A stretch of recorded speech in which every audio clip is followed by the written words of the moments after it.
Marvel Studios and Sony have mapped out Spider-Man 5 and 6 and the story that starts in Spider-Man Brand New Day and leads us through the entire trilogy, which is the exact opposite of what happened last time due to studio politics, studio meddling, and confusing contracts.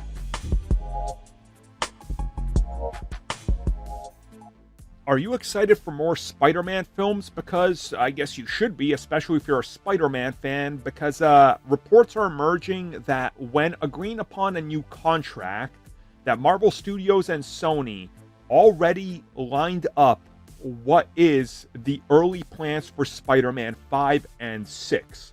So think of it this way.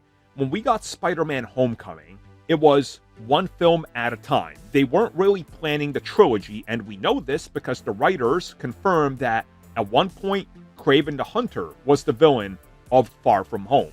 And then Kraven was the main villain of No Way Home. But every time Sony would interfere and they would want things changed, hence why those films ended up being so different than what Marvel Studios initially wanted. Well, reports are in that for the next trilogy, things have already sort of been laid out.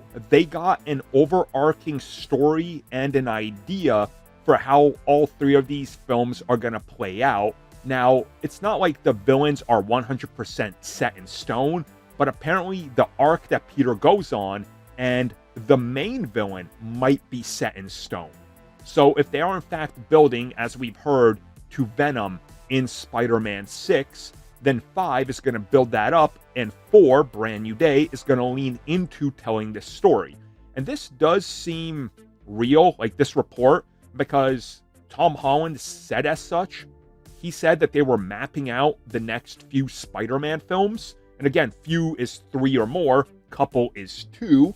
So I'm taking him at his word, and that this time Sony is going to be more hands-off and not try to force their way into whatever they want and try to sort of pull one over to get their way. And I think that this is the best course of action because, again, I love the Spider-Man trilogy we got in the MCU, don't get me wrong, but there's a clear sign of things that were supposed to go one way and didn't, especially with No Way Home. I love No Way Home, don't get me wrong, I'm not bashing it, but you can tell that that's not the film they wanted to make, and they didn't get to make the film that they wanted to.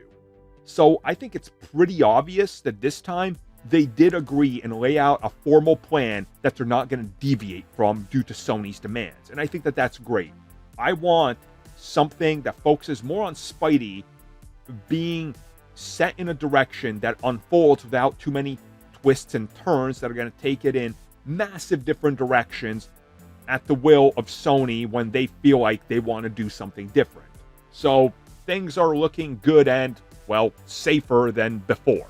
Thank you for checking out that video, and thank you for your continued support. Feel free to like, share, subscribe, do whatever you will. And if you're so inclined and would like some additional content from us, which includes unfiltered content and bonus discussions, we do offer exclusively in our member section. We hope to see you there. So thank you for watching and have a good one.